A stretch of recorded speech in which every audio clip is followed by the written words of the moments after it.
My childhood friend Jay was sitting in my kitchen, stammering and telling me the most ridiculous stories. His wife Rebecca had been, as he put it, switched.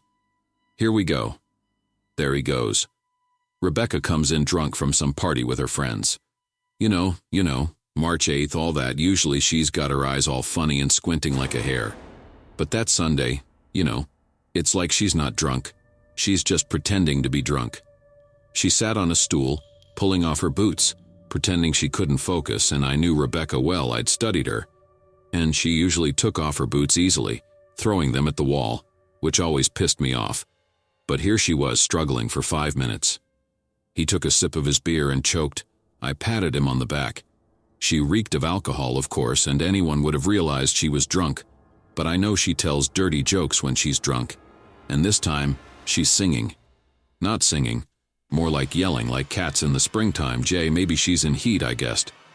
No, Andrew, and if you'd heard her voice as she sang all that, you'd be joking too. It was like she had something stuck in her throat and she was yelling and trying to spit it out. Alright, so I thought maybe they'd been smoking something. That's what I thought. It's also strange, of course, that an aunt who's over 30 suddenly started doing it. But maybe it's a crisis. And also, now you won't believe me, I threw my socks in the middle of the room. She looked at them intently, smiled, and didn't say a word. She would have been hysterical before. Anyway, we went to bed. And, she smelled like booze, but through the booze I could smell her odor before. And now she smelled like rotten meat. Just rotten meat. I couldn't sleep. I just pretended to. It's not her period. I know when she gets her period. Anyway, I'll tell you the rest of the story. In the morning I went to work early to avoid seeing her. In the evening I came.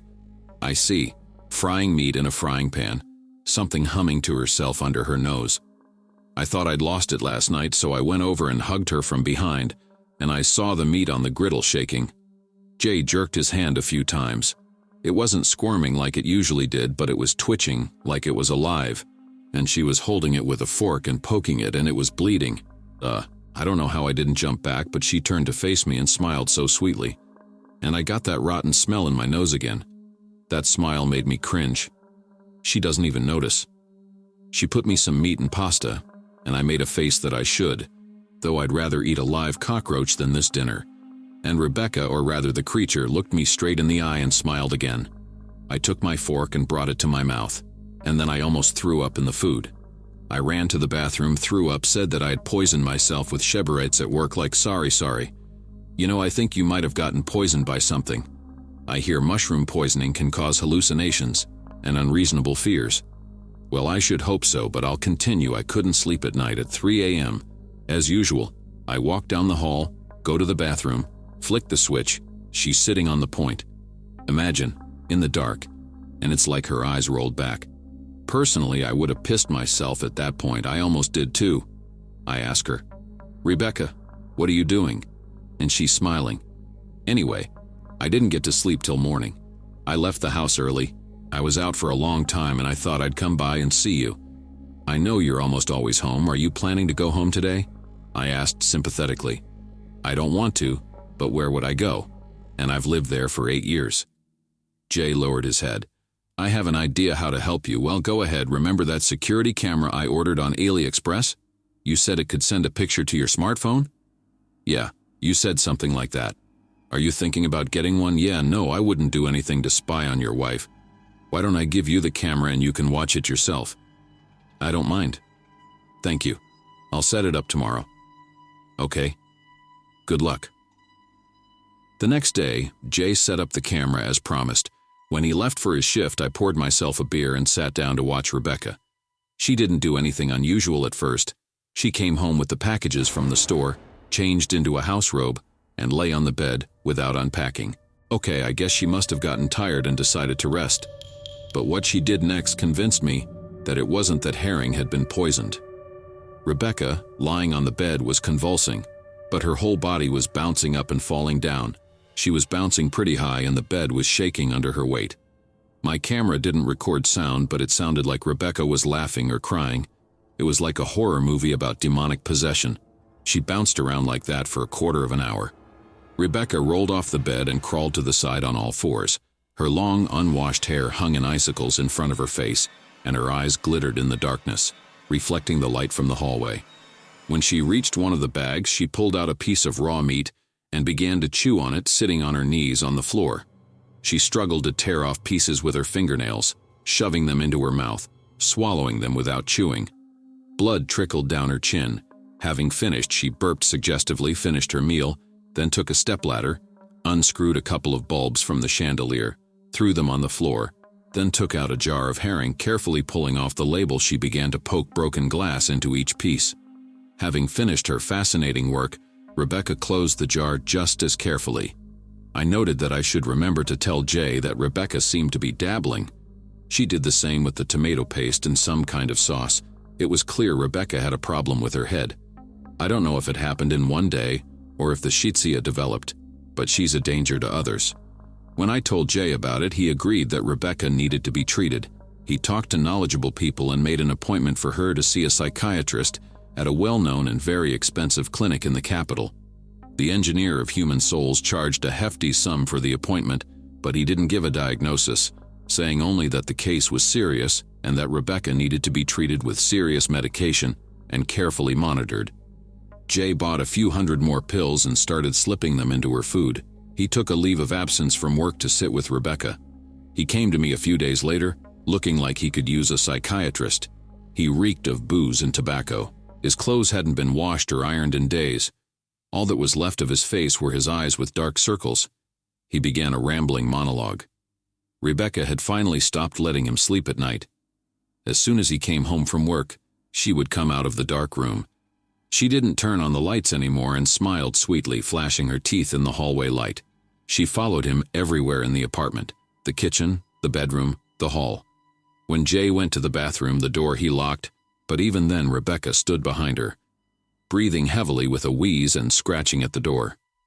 When he told her to stop, she giggled nastily and ran off to her dark corner. At night, she would first put him to sleep by stroking him with a thin hand with long nails, and then giggling, pinching and poking him, causing him to wake up and see that smile again. He'd bury his face in his pillow, and she'd start howling at the streetlight. He'd try throwing things at her. She'd giggle again, he'd start smoking in her face, she'd crawl on all fours to another corner and start howling from there. If he fell into a restless sleep in the morning, she'd start scratching him. And he hadn't tried to sleep the last 2 days, just smoked one cigarette after another, and tried to forget himself in alcohol. The pills didn't work? I asked the obvious question. No matter how hard I tried to talk to her, she wouldn't answer or start talking nonsense. And now I'm silent, she's either howling or giggling. Both are equally disgusting, believe me. Have you tried telling her friends? Andrew, they'd think I was crazy. Tell me, how did you react when I told you that my wife wasn't really my wife but something that took her form? I don't think you're crazy, but you're close, by the looks of it. Look at it this way. You don't just change a person. It's Rebecca, she's just crazy. Why don't you have her committed to a mental institution? I'll turn her in, but how will I get the answers to who she is and where my wife is? I shuddered. What do I care about my buddy's wife's psychosis? I've done everything in my power. Now it was up to Jay to decide what to do. He thought about it for a while and said, "Yeah, I'll see if I can get her someplace." The next day, Rebecca was taken to an inpatient facility, not a public one with peeling walls and bouncy beds, but a decent private one with clean linens, comfortable mattresses, free regimens, and relatively humane treatment. Jay claimed that when saying goodbye, she cried as he hugged her. She was immediately put on an IV there and fell asleep peacefully. He came to my place for the night, and he was looking much better. We drank to Rebecca's mental health and went to bed. I thought my friend was clearly relieved to get his first decent night's sleep in 2 weeks. In the morning, we had a breakfast of beer and leftovers from last night's snack. Then we turned on the TV and the calm evaporated like last night's vodka drops. Anyway, I won't bore you with expectations. Rebecca escaped before strangling half the patients and staff there. The security cameras showed that many of them had had their throats torn out by her teeth as they struggled to their deaths. We watched for a long time as television savored the details of what had happened. Rebecca waited until nightfall, opened the door, and was greeted by an elderly cleaning lady. They smiled sweetly at each other. Rebecca swooped down on her and strangled her with a metal wire. How did she manage to keep the wire? She wasn't considered socially dangerous, so she wasn't locked up and searched. The drip they gave her obviously didn't work. So she just pretended to be asleep. It's not her. Jay started talking as soon as we got off the screen. You realize it doesn't matter if it's her or not, as long as it's quietly eaten by 30 people without choking, I yelled. And how soon will she be here? It was at night, so I think she'll be here by morning, Jay guessed. We stared at each other in silence. There was a knock on the door, followed by a careful, almost gentle scratching. I went into the room and picked up a 15-pound dumbbell. It was left over from when I'd tried to work out. I stood at the door. It's wooden, since I have nothing to steal. We stood there listening to Rebecca knocking and scratching. Then she apparently got tired of trying to enter delicately and started kicking the door with her body. We had no choice but to watch helplessly. Rebecca had been frail all her life, but whatever had gotten into her must have given her strength. Soon the door began to give way. Finally, she broke off one of the hinges and stuck her blood-stained hand through it. Without thinking, I hit it with a dumbbell, causing it to hang limply. Rebecca, still not making a sound, slipped her other hand through the hole and pulled the latch back. As soon as she was in, I hit her over the head with the dumbbell from my height and she fell. I hit her again. A pool of blood started to come out from under her head. I'd obviously overdone it. Jay was frantic. Rebecca, Rebecca. What's wrong? He asked, trying to lift her up. Andrew, what have you done to her? Her body began to thrash and twist as if she were going to stand on a bridge. Then her arms and legs began to move in synchronized motion, as if in some ritual dance. The pierced head throbbed helplessly, flooding everything with more blood. Something black, not unlike scarlet blood, flowed from the corpse's eyes and mouth. This liquid began to collect in balls, like mercury, and flow to us. I tried to crush them with my shoe, but the balls only broke into smaller drops, rolling in different directions, and again tried to approach us. I chuckled for some reason that reminded me of something. Jay poked me in the side. I remembered what those funny balls did to people. Without conspiring, Jay and I ran out of the apartment and covered the gap under the door with our clothes. Anything to avoid contracting this disease. What's up? What are we gonna do? I asked. Jay was silent. Neither did I. What can we do to defeat these tiny black blobs that can't even be crushed? We could try fire. I lifted the edge of the fabric, and a tiny ball rolled out, to which I held a lighter. The thing melted and smelled something extremely similar to burnt plastic. This thing didn't like fire. Now Jay and I knew what to do. We drained the gasoline from my car and climbed back up. On the count of 3, I opened the door and sprayed the balloons with fuel. Jay flicked on his lighter and looked at his wife's dead body for a second. We closed the door and ran out into the stairwell.